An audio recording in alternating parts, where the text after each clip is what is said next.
عبد مناف بھی اپنے تمام بھائیوں میں سب سے الگ اور خوبصورت نظر آئے اور سب سے پاک دامن پارسا. عبد مناف کے بیٹے عمرو، جن کو ہم لوگ ہاشم کے نام سے یاد کرتے ہیں، جو آقا کریم صلی اللہ علیہ وسلم کے والد ماجد کے دادا ہیں. عبد مناف کے کچھ بیٹوں میں سے جناب عمرو ہاشم کو اللہ تبارک و تعالیٰ نے وہی نور عطا فرمایا تھا اور وہی عقل اور وہی سوجھ بوجھ عطا فرمائی تھی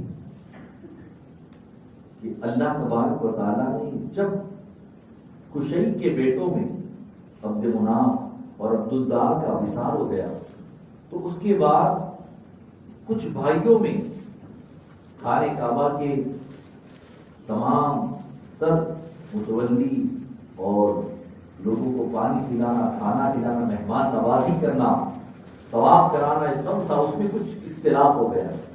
اختلاف کی بنیاد پر پھر ایک صلح یہ ہوئی کہ عبد دار کے بیٹوں کے پاس جو وزارت کے معاملے ہیں، حکومت کے معاملے ہیں، خلافت اور اپنے سرداری کے معاملے ہیں، وہ رہیں گے، اور عبد مناف کے بیٹوں کے پاس حاجیوں کی خدمت رہے. سبحان اللہ. یعنی خانہ کعبہ کے متولی وہ لوگ رہیں گے، وہ شہر کے معاملات میں یہ لوگ ان میں یہ نہیں آئیں گے. اور پھر اسی بنیاد پر سب سے پہلے عبد مناف کے بیٹوں میں عمرو یعنی ہاشم کو خانہ کعبہ کے متولی بنایا گیا. اور وہ تھے بھی اس کے لائق تھی. میرے آقا علیہ الصلوۃ والتسلیم کے پیارے دیوانوں، وہ بھی بڑے خوبصورت تھے، نیک سیرت تھے. کئی لوگوں کی طرف سے اپنی بیٹیوں کے رشتے ان کے پاس آئے، لیکن آپ نے ہر کسی کی بیٹی کا رشتہ ٹھکرا دیا. وہ ایک ایسی بیٹی کی تلاش میں، ایک ایسی لڑکی کی تلاش میں تھے جو پارسا بھی ہو، پاک دامن بھی ہو اور جو سمجھدار بھی ہو. ایک مرتبہ اپنے کاروبار کے ماتحت ملک شام کا سفر کرنے لگے، مگر راستے میں مدینہ منورہ میں رکے. بنو نجار قبیلہ جو میرے آقا صلی اللہ علیہ وسلم کا ننیال ہے، اسی قبیلے میں جا کے رکتے ہیں. اور وہاں کے ایک فرد کی بیٹی سلمہ جو بڑی پارسا تھی، اس دور میں ان قبیلوں میں اس سے پاک دامن اور کوئی نہیں تھی، اس سے سرمیلی اور اس کی عزت والی کوئی نہیں تھی، اس کی خوبصورت کوئی نہیں تھی. تو ہاشم کا حضرت عمرو کا نکاح ان کے ساتھ ہوتا ہے. نکاح کرتے ہیں، ایک شرط رکھتے ہیں کہ جب یہ پہلی مرتبہ بچے کی ولادت کرنے والی ہوگی تو اپنے والد کے گھر رہے گی، یعنی مدینہ شریف میں. تب اس کا نام مدینہ شریف نہیں تھا، یثرب کہا جاتا. وہ لوگوں نے شرط قبول کر لی. پھر وہ چلے گئے ملک شام، اپنا تجارت کر کے مال سفر بیچ کر کے واپس آئے. مدینہ منورہ سے ہوتے ہوئے وہی راستہ تھا، اپنی بیوی کو لے کر مکی شریف آ گئے. پھر جب حاملہ ہوئی تو آپ ان کو واپس اپنے ان کے والد کے گھر چھوڑ آتے ہیں، اور پھر وہیں سے وہ واپس اپنے سفر کے لیے نکلتے ہیں کہ اسی سفر میں ان کا وصال ہو جاتا ہے، انتقال ہو جاتا ہے. 25 سال عمر میں اس وقت ان کا جو وصال ہوتا ہے وہ ملک شام اور ملک سیریا، دونوں شام اور یمن کے بیچ میں کوئی شہر ہے غزہ، وہاں پر آپ کی تدفین ہو جاتی ہے.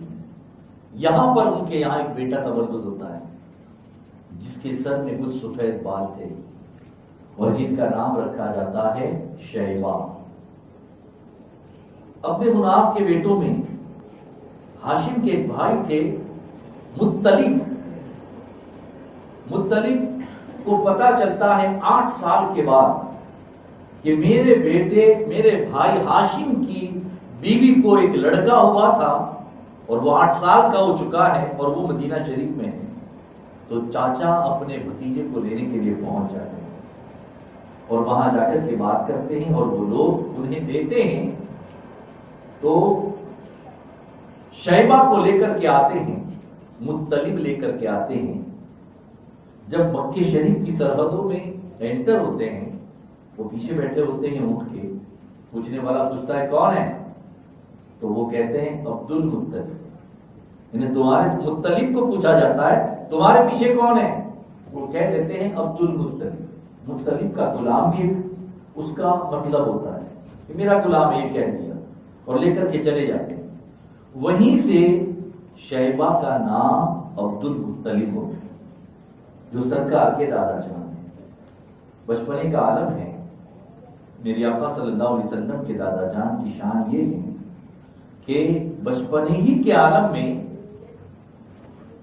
آپ کی پیشانی میں نور محمدی چلک رہا تھا.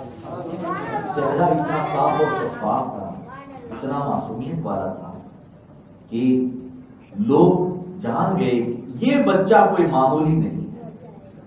اس لیے مکے والوں پر جب کوئی پریشانی آتی تو عبد المطلب سرکار عبد المطلب کو آگے کرتے، ان کے وسیلے سے دعا کرتے اور اللہ ان کی پریشانیوں کو دور کرتے. بارش نہیں ہوتی مکے میں، یہ لوگ ایک پہاڑی پر لے جاتے، انہیں بٹھا دیتے اور پھر دعا کرتے اللہ اس نور والے چہرے والے بچے کے صدقے میں بارش نازل فرما. اور اللہ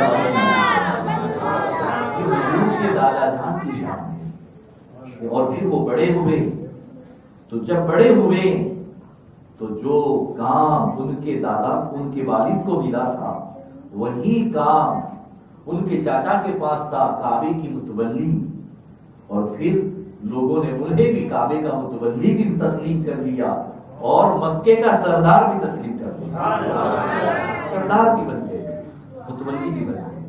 اب دیکھیں کچھ قریشیوں نے زمزم شریف کو بند کر دیا. اس میں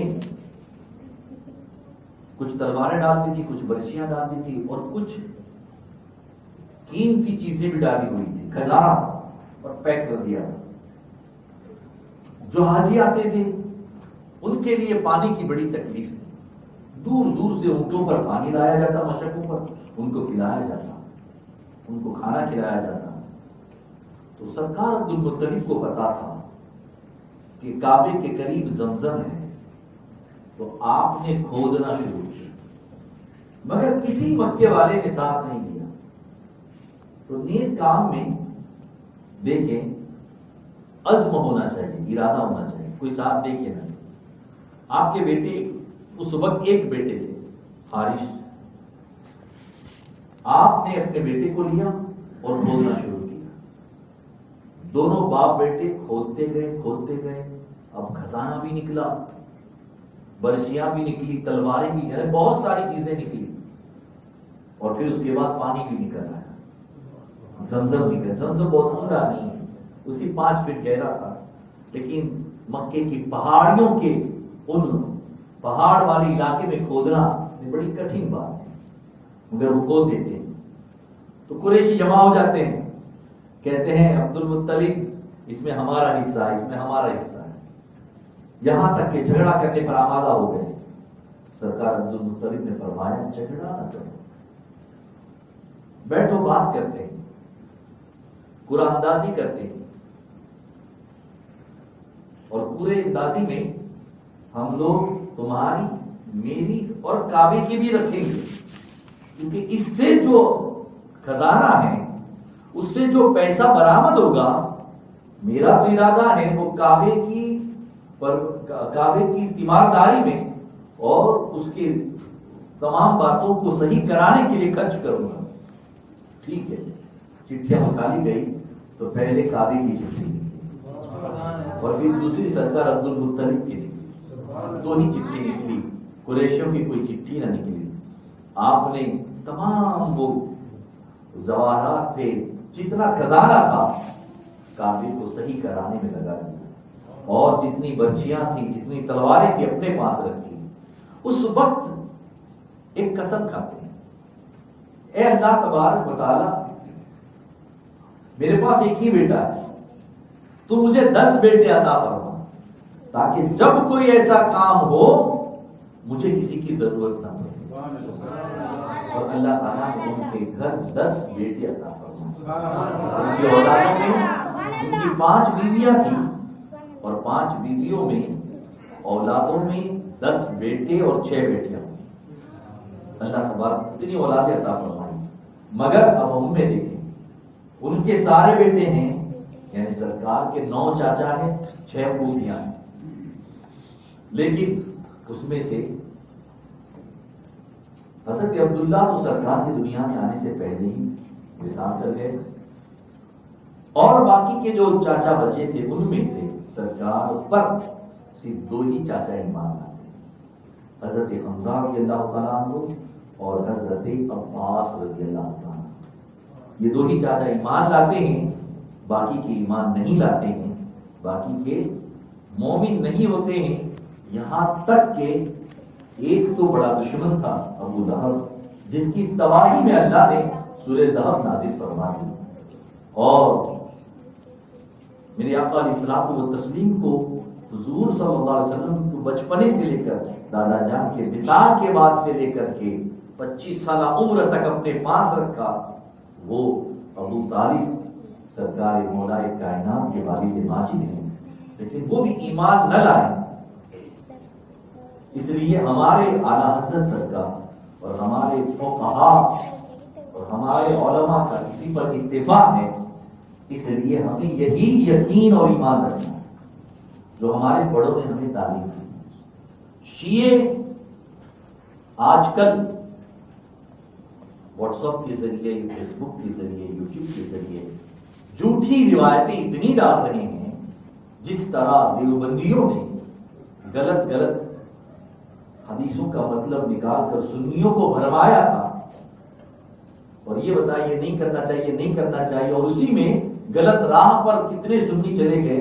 اسی طرح شیعہ بھی غلط روش پر جا کر، کیونکہ ان کے یہاں تو من گھڑت لاکھوں حدیثیں، ہزاروں نہیں لاکھوں حدیثیں سرکار علی کی محبت اہل سنت کے دلوں میں الحمدللہ کوٹ کوٹ کے بھری.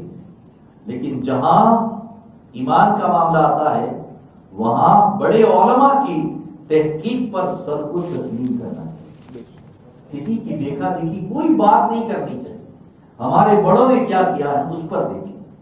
میری آقا علیہ الصلوۃ والتسلیم کی پیار دیوانوں، وہ سرکار کا معاملہ ہے.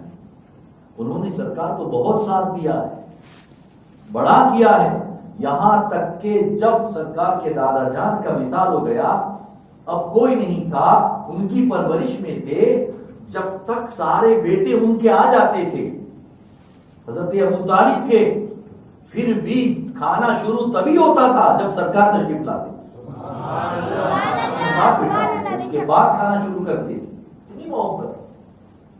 لیکن آخری وقت میں جب سرکار نے کہا چچا جان میرے کان پہ کلمہ پڑھ دیجیے، دنیا کو نہیں دکھانا ہے، اس وقت ابو لہب اور یہ آ گئے تھے، زور زور سے کہنے لگے ابو طالب باپ دادا کے دین پہ رہنا، باپ دادا کے دین پہ رہنا، اور انہیں بہکانے لگے.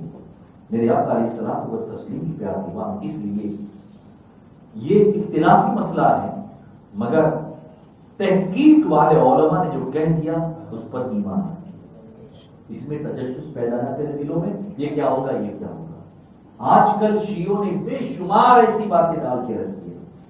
ذرا سی بات آتی ہے، یقیناً مولا کائنات کی محبت کے بغیر ہم جنت میں جا ہی نہیں سکتے، بلکہ کسی بھی اہل بیت کی محبت کے بغیر جنت میں جا ہی نہیں سکتے.